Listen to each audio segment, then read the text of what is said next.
So for the iPhone 15 line, Apple released this new 2-meter, 240-watt charge cable, and I haven't seen anyone else review it, so I'm gonna unbox it and show it to you guys today.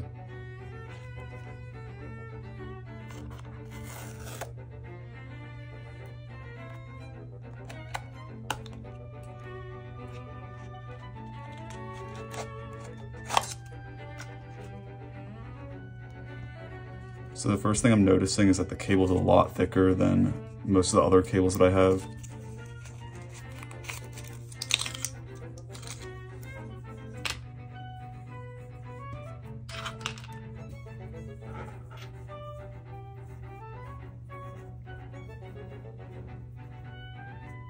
Here's the USB-C connector.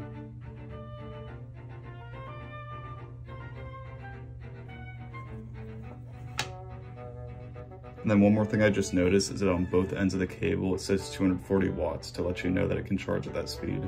So right here, this is the 60-watt charge cable that comes in the box with the iPhone 15.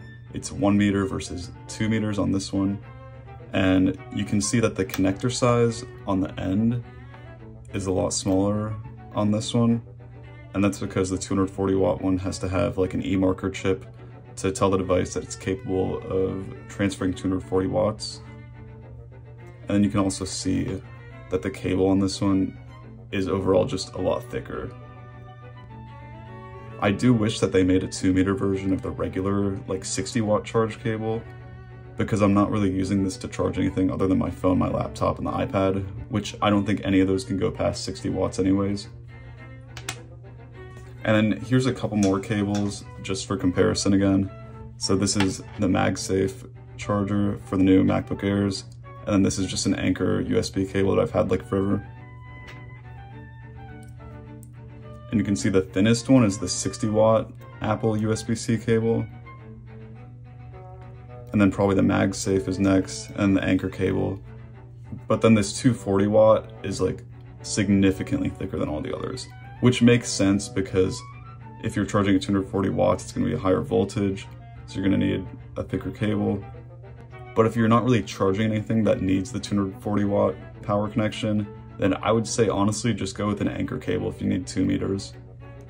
If you're storing this in like a backpack or something, like that's gonna take up a significant amount of space compared to say like a normal cable.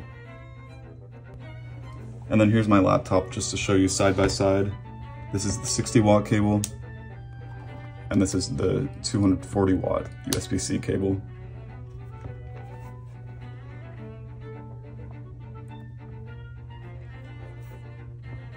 And that's pretty much it. If this video helped you, leave a like and consider subscribing. Bye.